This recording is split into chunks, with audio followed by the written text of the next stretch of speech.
Hi friends, welcome back to Potti kitchen. ఈరోజు పొట్టి కిచెన్లో ఉల్లిపాయ ఎండుమిర్చితో ఒకసారి ఇలా పచ్చడిని ప్రిపేర్ చేయండి. వేడివేడి అన్నంలోనైనా దోశలో అయినా ఎలాంటి బ్రేక్ఫాస్ట్కైనా చాలా చాలా బాగుంటుంది. టేస్టీగా కూడా ఉంటుంది ఫ్రెండ్స్. చాలా సింపుల్గా చేసుకోవచ్చు.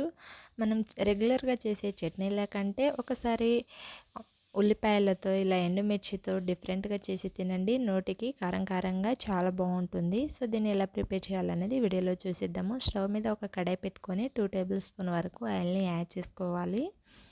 ఇలా ఆయిల్ని యాడ్ చేసుకొని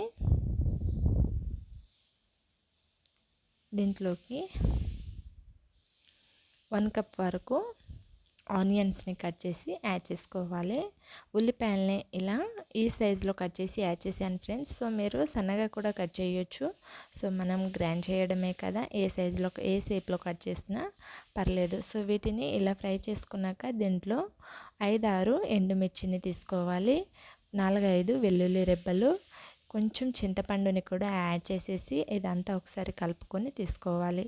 వీటిని 2-3 మినిట్స్ పాటు బాగా ఫ్రై చేసుకొని తీసుకోవాలి. సో కలుపుకుంటూ మధ్య మధ్యలో ఇలా ఫ్రై చేసుకోవాలి. ఈ క్వాంటిటీలో ఫ్రై అయ్యాక స్టవ్ ఆఫ్ చేసేసి పూర్తిగా చల్లారిపోయాక ఒక మిక్సీ జార్ తీసుకొని మిక్సీ జార్లోకి యాడ్ చేసుకొని మెత్తగా గ్రైండ్ చేసుకోవాలి. ఇలా కంప్లీట్గా జార్లోకి యాడ్ చేసేసుకోవాలి. ఇలా యాడ్ చేసుకొని దీంట్లో 1/2 టీ స్పూన్ వరకు సాల్ట్ని యాడ్ చేసుకోండి. 1 టేబుల్ స్పూన్ జీలకర్రని కూడా యాడ్ చేసుకోవాలి. 1 టేబుల్ స్పూన్ జీలకర్రని యాడ్ చేసుకొని మూత పెట్టుకొని ఫైన్గా ఇలా గ్రైండ్ చేసి తీసుకోవాలి. మెత్తటి పేస్ట్లా గ్రైండ్ చేసి తీసుకోవాలి. సో ఇలా గ్రైండ్ చేసి తీసుకున్నాక దీన్ని తీసి ఒక బౌల్లోకి యాడ్ చేసి పక్కన పెట్టేసుకోవాలి. స్టవ్ మీద అదే కడాయి పెట్టి దీంట్లో 1-2 టేబుల్ స్పూన్ వరకు ఆయిల్ని యాడ్ చేసుకొని దీంట్లో కొన్ని పోపు దినుసుల్ని యాడ్ చేస్తున్నాను. 1 టేబుల్ స్పూన్ చొప్పున శనగపప్పు, మినపప్పు, జీలకర్ర, ఆవాలను తీసుకొని ఫ్రెష్గా ఉన్న కరివేపాకు రెమ్మ ఒకటి యాడ్ చేసుకోవాలి. సో దీన్ని కూడా ఇలా యాడ్ చేసేసుకొని మనం పక్కన పెట్టిన పచ్చడి అనేది దీంట్లోకి యాడ్ చేసేసుకోవాలి. ఇలా యాడ్ చేసుకొని అంతా ఒకసారి కలుపుకొని తీసుకోవాలి. ఇలా కలుపుకుంటూ మనం పచ్చడి అనేది 1 మినిట్ వరకు ఆనియన్ పచ్చి వాసన పోయేంత వరకు ఇలా కలుపుకుంటూ తీసుకోవాలి.